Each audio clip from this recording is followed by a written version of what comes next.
আজকে মাহমুদুর রহমান সাহেবের সাক্ষ্য গ্রহণ অসমাপ্ত অংশটুকু তিনি বলা শেষ করেছেন। তাকে জেরা করার পর্বটা চলছে, আপনারা সবাই দেখেছেন। তো আমরা যেহেতু ওনার মূল বক্তব্যটা শেষ হয়েছে, আমরা মোটা দাগে উনি যেসব বিষয় বলেছেন, প্রসিকিউশন এখান থেকে কি পেয়েছে সেই বিষয়টা একটু সংক্ষেপে আপনাদেরকে জানাতে চাই। তিনি মূলত আওয়ামী লীগ সরকারের যে পেছনের রাষ্ট্র ক্ষমতায় আসা এবং বাংলাদেশের রাজনীতিতে আওয়ামী লীগের কী ধরনের ভূমিকা ছিল, শেখ হাসিনা এবং তার পিতা শেখ মুজিবুর রহমান কী ধরনের রাজনীতি করেছেন সেই বিষয়গুলো বর্ণনা করেছেন। অর্থাৎ একটা এই শাসক গোষ্ঠী তারা কিভাবে ফ্যাসিস্ট হয়ে উঠেছিল একটা গণতান্ত্রিক উপায়ে নির্বাচিত দাবি করে, সেই বিষয়টা তিনি এনেছেন। কিভাবে বাকশাল কায়েম করা হয়েছিল, গণতন্ত্র হত্যা করা হয়েছিল, নির্বাচিত সরকারের নামে ক্ষমতায় এসে একদলীয় শাসনে ফিরে যাওয়া একটা গণতান্ত্রিক দলের ক্ষেত্রে সেগুলো তিনি বলেছেন। সেই সময়ে রক্ষী বাহিনী গঠন করে কিভাবে একই কায়দায় সেই সময় মানুষকে অপহরণ করা, গোপন কারাগারে আটক, ক্রস ফায়ারে হত্যা করার যে ট্র্যাডিশন ছিল সেটার কথা তিনি বলেছেন। তিনি বলেছেন কিভাবে বাকস্বাধীনতা হরণ করা হয়েছিল, সে কথাগুলো তিনি বলেছেন।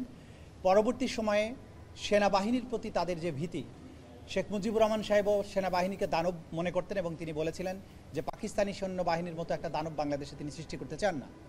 একইভাবে শেখ হাসিনা সরকারও যে সেনাবাহিনীকে কোনো সময় ভালো চোখে দেখেন না, সেই বিষয়গুলো তিনি ঐতিহাসিক দৃষ্টান্তগুলো টেনে এনেছেন। পার্বত্য চট্টগ্রামে সেনাবাহিনীর যে ভূমিকা ছিল সেটার বিরুদ্ধে ভারতকে খেপিয়ে তোলা এবং ভারতের মাধ্যমে সেনাবাহিনীর বিরুদ্ধে কথা বলা, এই কাজগুলো তিনি করেছেন বিভিন্ন সময়ে। পরবর্তী সময়ে বাংলাদেশে শাহবাগের যে ফ্যাসিবাদী আন্দোলন ছিল, যে একটা নিয়মতান্ত্রিক রাষ্ট্রে বিচার ব্যবস্থা যেভাবে চলছিল, সেই বিচার ব্যবস্থার মধ্যে অনেক ত্রুটি বিচ্যুতি থাকার পরেও একটা কোর্ট যেখানে ফাংশন করছিল, সেই জায়গায় মব সৃষ্টি করে, মব কালচার যে আওয়ামী লীগ ছিল তারা একটা রায়কে প্রভাবিত করে মৃত্যুদণ্ডের রায়ে রূপান্তর করার ক্ষেত্রে শাহবাগের যে ফ্যাসিবাদী মব, সেটা কিভাবে আওয়ামী লীগ করেছিল, প্যাট্রোনাইজ করেছিল কিভাবে, শেখ হাসিনা কিভাবে শাহবাগে মুভমেন্টের কথা নিজে বলেছেন যে আমি এই শাহবাগের সাথে মনের দিক থেকে আমি সারাক্ষণ শাহবাগে পড়ে থাকি, এবং তার বিভিন্ন মন্ত্রীরা কিভাবে এটাকে ফ্যাসিলিটেট করেছিলেন সেই কথাগুলো তিনি নিয়ে এসেছেন। তিনি আরও বলেছেন যে কিভাবে বিচার বিভাগকে তার ইচ্ছা পূরণের হাতিয়ার হিসেবে ব্যবহার করা হয়েছিল, কিভাবে দলীয় বিচারকদেরকে পদোন্নতি দেওয়া হয়েছে, মামলার রায় নিজের পক্ষে নিয়ে এসে পরবর্তী সেই সব বিচারককে পদোন্নতি দেওয়া, প্রধান বিচারপতি বানানো, এই কাজগুলো আওয়ামী লীগ সরকার করেছে। কিভাবে আন্তর্জাতিক অপরাধ ট্রাইব্যুনালকে ব্যবহার করে প্রতিপক্ষকে দমন করার চেষ্টা করা হয়েছে সেগুলো তিনি বলেছেন।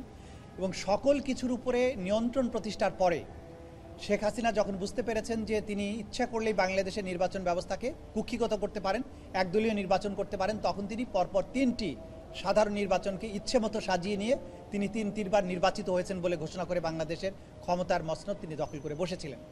এই যে তার একটা ফ্যাসিবাদী রেজিমের উত্থান, কিভাবে সেটাকে ফুলে ফেঁপে বড় হয়ে ওঠা, তারপরে কিভাবে সেনাবাহিনীর অফিসারকে র্যাবে পোস্টিং দিয়ে তাদেরকে দিয়ে খুন করানো, অ্যাবডাকশন করানো, তাদেরকে গুম করে দেয়া, এই যে কালচার, এবং সেখানে তিনি নিজের অভিজ্ঞতা বর্ণনা করেছেন।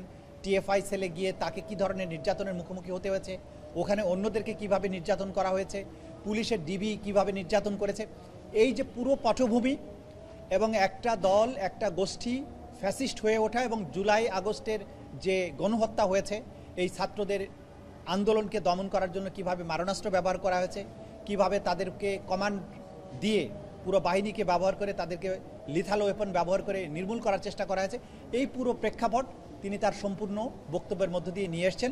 এবং এর মধ্য দিয়ে তিনি এই মামলার সামগ্রিকতাকে তিনি তুলে ধরেছেন। তিনি একজন চিন্তাবিদ হিসাবে, সাংবাদিক হিসাবে, লেখক হিসাবে, ইতিহাসবিদ হিসাবে আওয়ামী লীগের পেছনের ইতিহাস, বর্তমান ইতিহাস এবং জুলাই আগস্টের প্রেক্ষাপট তিনি তুলে ধরেছেন। এবং